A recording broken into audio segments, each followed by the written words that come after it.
वर्तमान समय भारतका दुई मित्र राष्ट्रहरू बङ्गलादेश अनि नेपालमा विभिन्न राजनैतिक अनि कूटनैतिक घटनाक्रम अनि गतिविधिहरू भइरहेका छन्।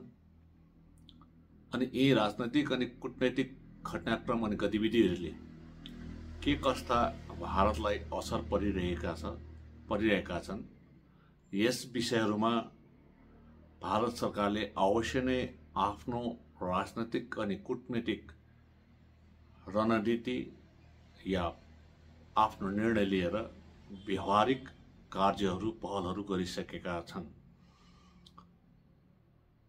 यी विषय अन्तर्राष्ट्रिय विषयहरू हुन्। तथापि हामी जुन क्षेत्रमा बसोबासो गर्छौं, भारतको जुन क्षेत्रमा जुन प्रान्तमा बसोबासो गर्छौं, यो क्षेत्रलाई यी दुई राष्ट्रको राजनैतिक अनि कूटनैतिक गतिविधिहरूले व्यापक असर परिरहेको म ठान्दछु। अनि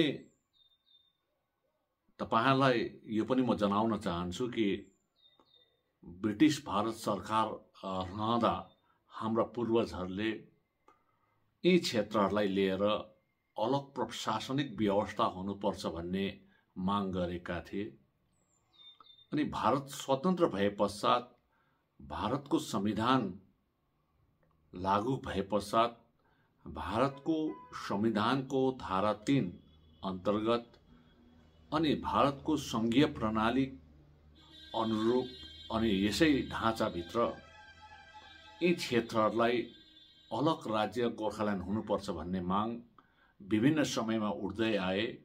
अनि विभिन्न समयमा भारत सरकारलाई यी विषयमा जानकारी गराउँदै आए अनि माग गर्दै आए। अनि आज यिनै हाम्रो अलग राज्य गोर्खाल्यान्ड साथै विशेष रूपले बङ्गलादेशमा भइरहेको वर्तमानको घटनाक्रमलाई म जोडेर आफ्नो धारणा भनौं, आफ्नो अभिव्यक्ति भनौं, या यी घटनाहरूलाई नजिकबाट हेरेर यी माथि आफूले अध्ययन गरेर तपाईहरु समक्षमा म राख्न चाहन्छु। ईस्ट पाकिस्तान अनि वेस्ट पाकिस्तान भनिने गर्थ्यो 1971 साल अगाडि। अनि ईस्ट पाकिस्तानलाई अलग गरेर अलग रहेर 1971 सालमा त्यहाँनिर एक जन आन्दोलन भए पश्चात अनि त्यहाँका ईस्ट पाकिस्तानकाहरूले हाम्रो अलग देश हुनुपर्छ, हामी पाकिस्तान वेस्ट पाकिस्तानको अन्डरमा हामी बस्दैनौं भन्ने हेतुले त्यस समय 1971 सालमा ईस्ट पाकिस्तानको नामलाई मेटाएर, त्यसको अस्तित्वलाई मेटाएर अलग एक सार्वभौम राष्ट्र बङ्गलादेशको निर्माण भयो। त्यस समयदेखि बङ्गलादेशमा जनताले चुनिएर राखिएका धेरै सरकारहरूले बङ्गलादेशलाई सञ्चालन गर्दै आए। बीचमा त्यहाँनिर सेनाले पनि चलाएको इतिहास छ र अहिले घडी पनि विगत वर्षमा जनताले चुनिएर राखिएको सरकार जसले 5 वर्षको आफ्नो कार्यकाल पूरा नभइकन केवल गठन भएको, त्यो सरकार गठन भएको 6 महिनामा नै बङ्गलादेशमा एउटा व्यापक राजनैतिक परिवर्तन आए। जनताहरू सडकमा ओरे, हिंसात्मक आन्दोलन भए, धार्मिक हिंसात्मक आन्दोलन पनि भए। फलस्वरूप त्यहाँ गठित जनताले चुनेको सरकार जो 6 महिना मात्रै पुगेको थियो, त्यसका नेतृत्व प्रधानमन्त्रीले आफ्नो देशबाट भागेर भारतमा शरण लिन पर्यो। अनि त्यस समयदेखि अहिले सेनाले अन्तरिम सरकार चलाइरहेका छन्।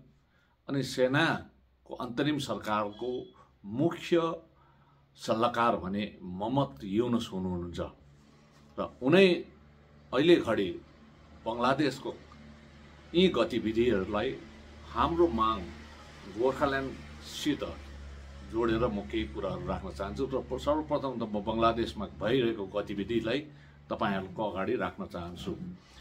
तपाईँलाई एउटा स्मरण दिन चाहन्छु कि डिसेम्बर 2024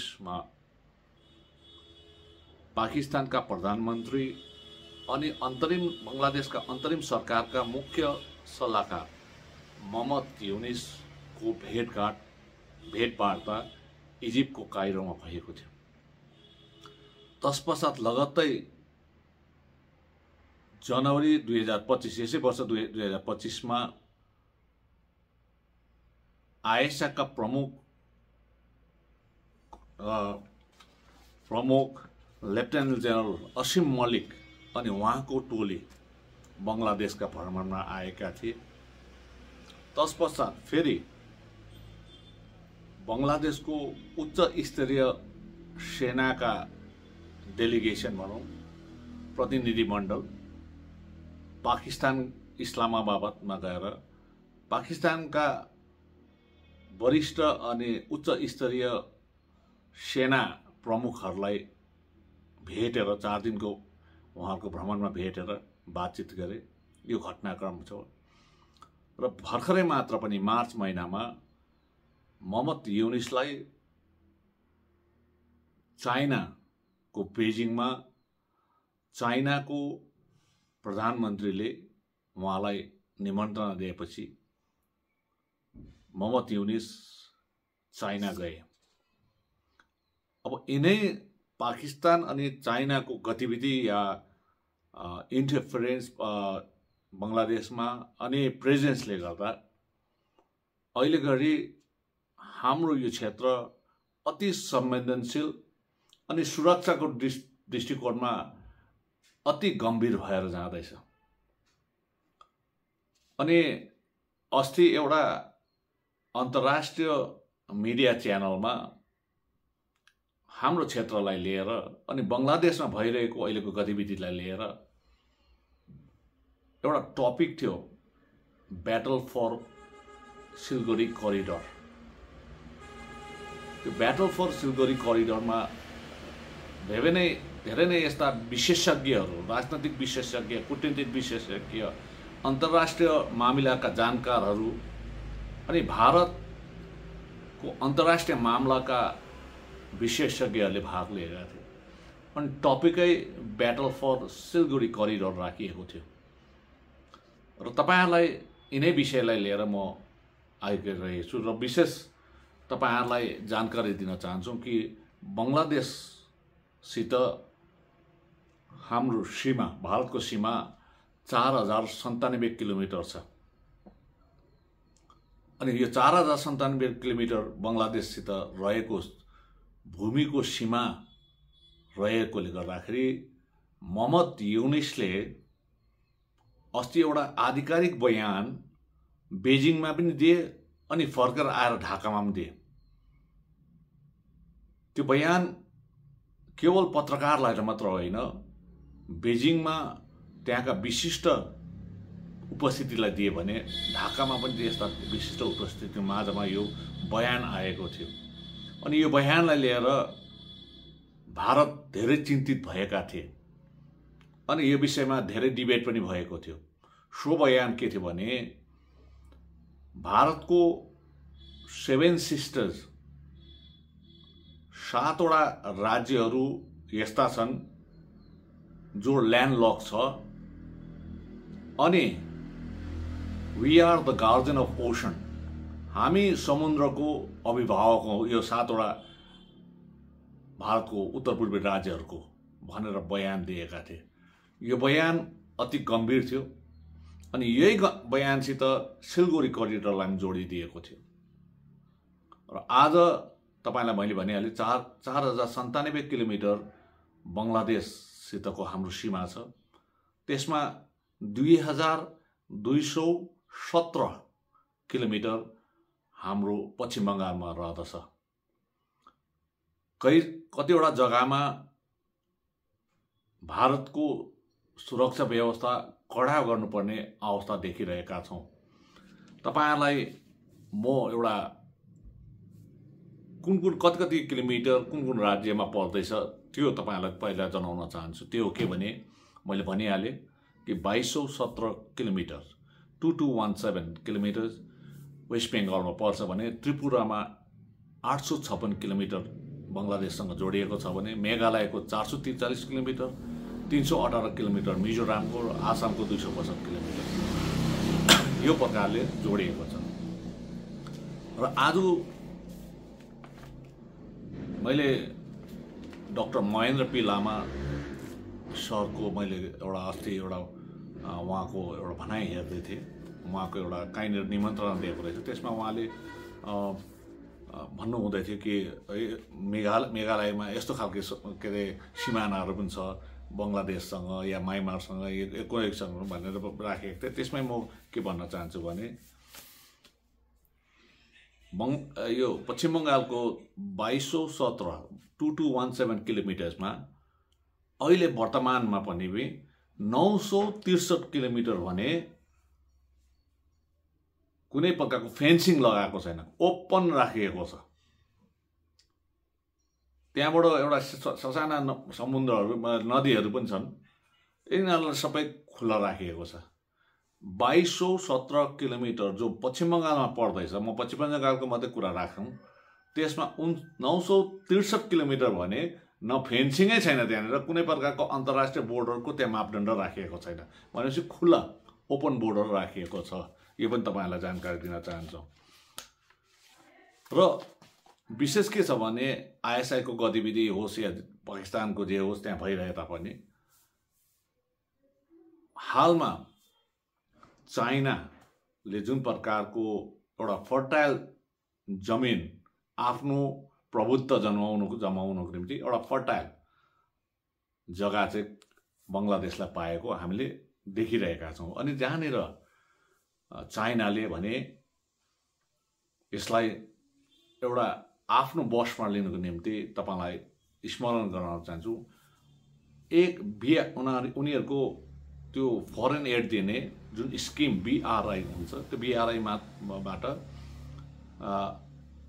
अहिले घडी उहाँले घोषणा गरिसके र उहाँहरूको आफ्नो पैसामा चाइनाले 1000 को मल्टी सुपर स्पेशलिटी हस्पिटल ढाकामा बनाइदिने, 700 बेडेड हस्पिटल चिटागोङ, साथसाथै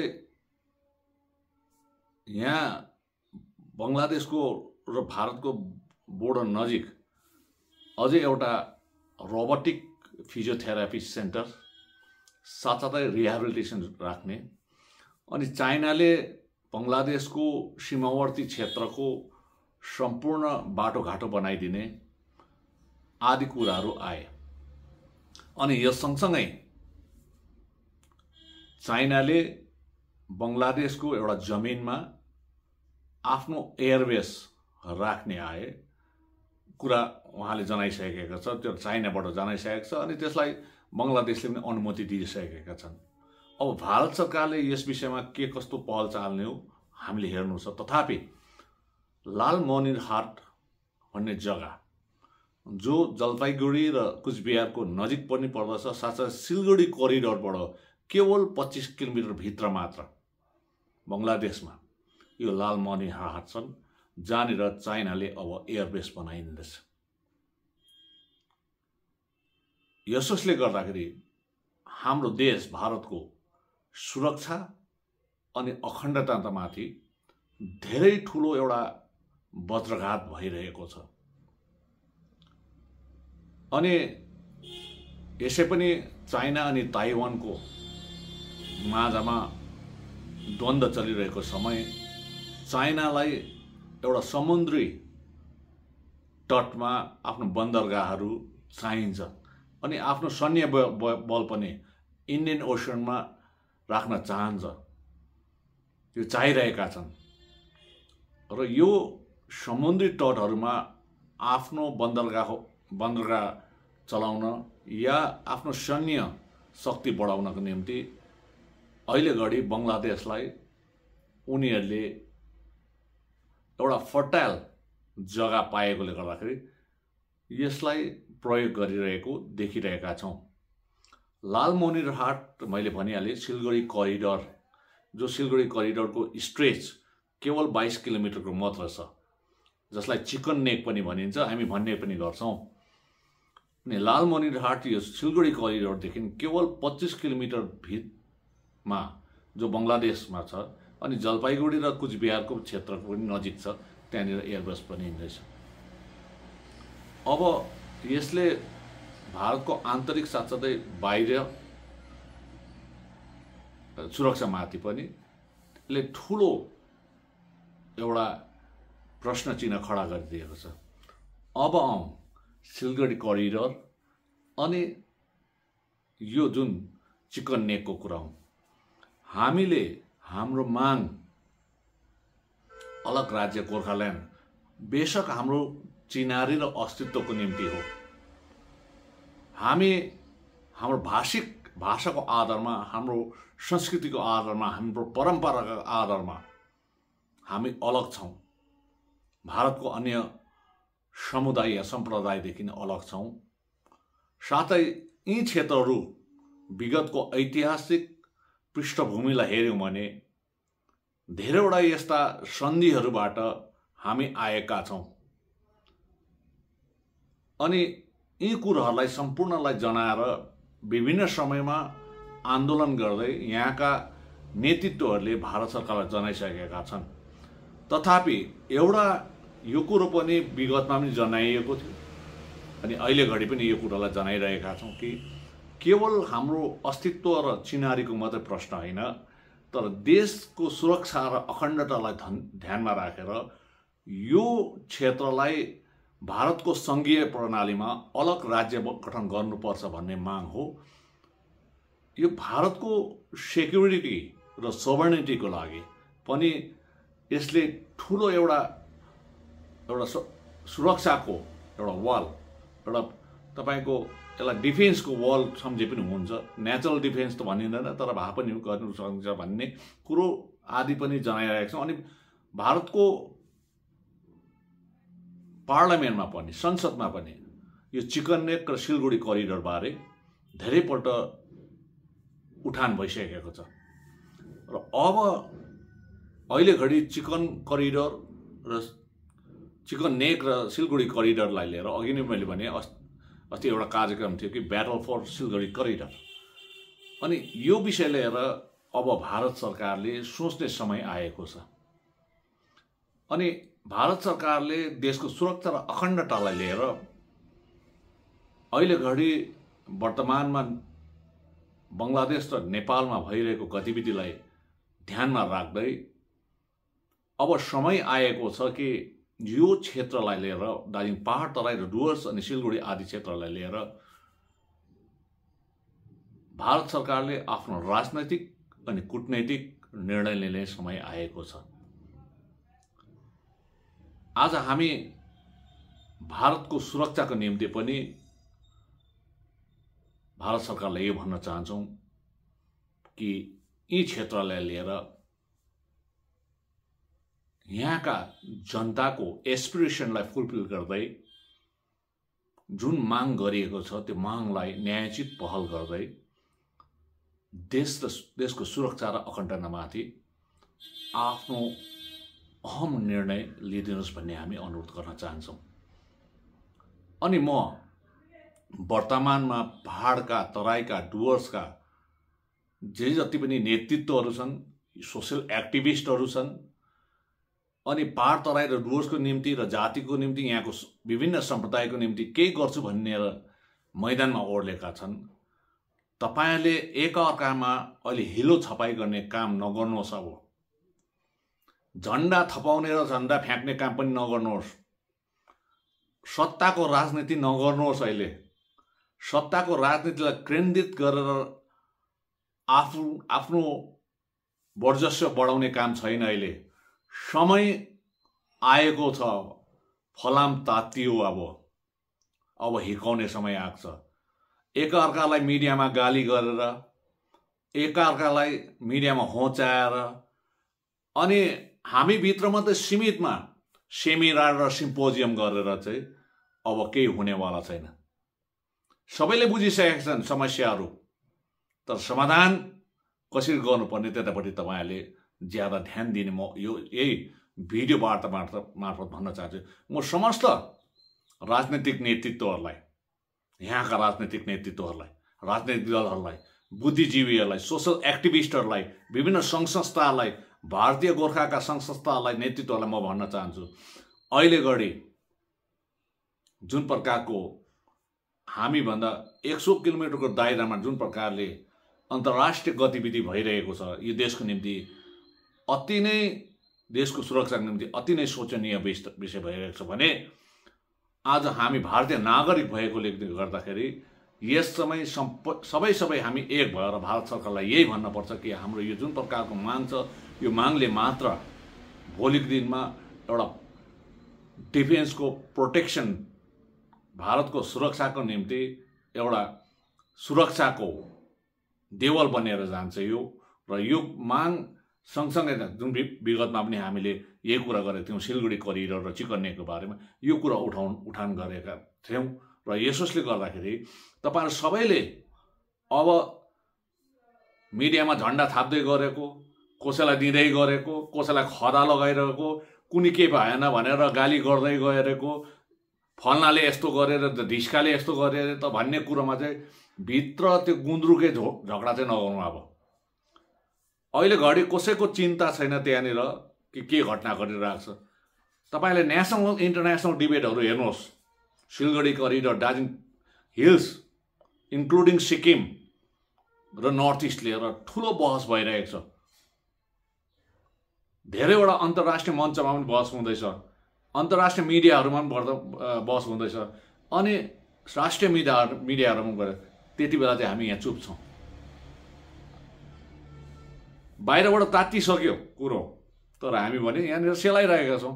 एकअर्कामा दोष दिनु, एउटा जग्गामा जान्छ झन्डा थमाउँछ, अर्को जग्गामा झन्डा थमाउँछ, फेरि एउटाले अर्कोलाई भनिरहेको छ, कुनै केमा अल्झिरहेको छौँ, लोकल समस्यामा हामी अल्झिरहेको छौँ।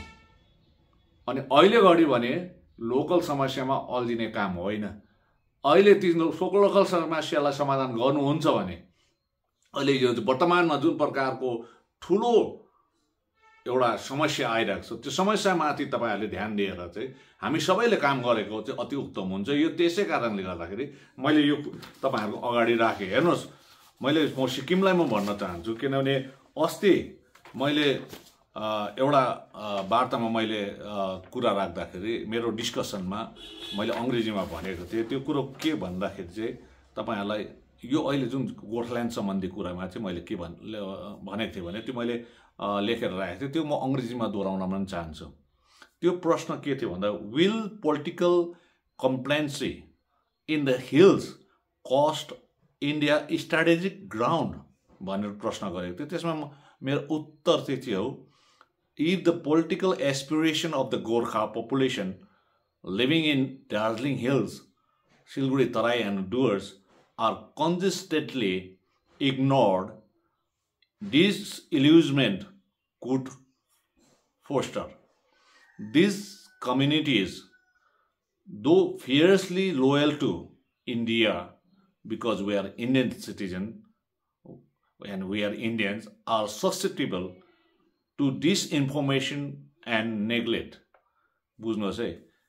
अनि अर्को मैले यसमा थप भनेको थिएँ, a governance vacuum is a welcome mat for external actors.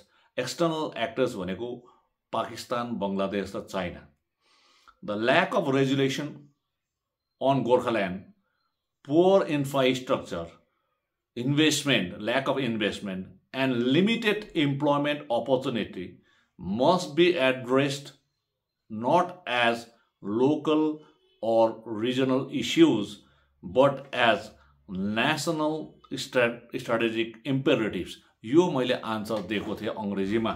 भनेपछि तपाईँहरूले पनि यसलाई बुझिदिनुहोस् र हामी सबै अहिले सिलगढी करिडोर या चिकन नेक या यो समस्त क्षेत्रहरूलाई लिएर जुन प्रकारको गतिविधि भइरहेको छ अन्तर्राष्ट्रिय मञ्चहरूमा, यसलाई ध्यानमा राख्दै तपाईँहरूले अब यो झोले राजनीति छोडिदिउँ। हामीले एकदमै गाउँले शब्दमा भनेको झोले राजनीति छोडिदिउँ र अब अहिले जुन प्रकारको स्थिति जन्मेको छ यो स्थितिलाई हामीले एक जग्गामा राखेर एउटा मञ्चमा आएर भारत सरकारलाई भन्नुपर्छ कि हामी भारतीय नागरिक भएकोले गर्दाखेरि भारतको सुरक्षा र अखण्डतामाथि हाम्रो सेवा गर्ने मौका दिनुहोस् अनि ती सेवा अनुरूप हामीले यस क्षेत्रलाई कसरी सुरक्षित राख्न सक्छौँ अनि यो क्षेत्र लगायत उत्तर पूर्वी राज्यलाई कसरी सुरक्षित राख्न सक्छौँ यस विषयमा तपाईले ध्यान आकर्षण गर्दै चाँडोभन्दा चाँडो हामीलाई अलग प्रशासनिक व्यवस्था संवैधानिक व्यवस्था प्रदान गर्नुहोस् भनेर हामीले अब भारत सरकारलाई एउटा चाप सृष्टि गर्नु यो बार्गेनिङ होइन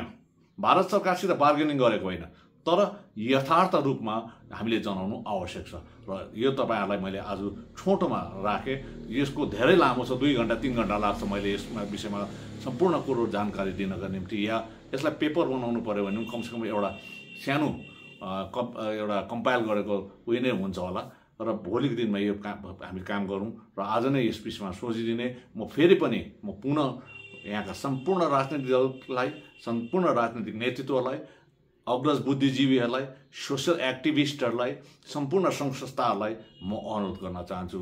धन्यवाद। जय गोर्खा, जय गोर्खाल्यान्ड, जय भारत।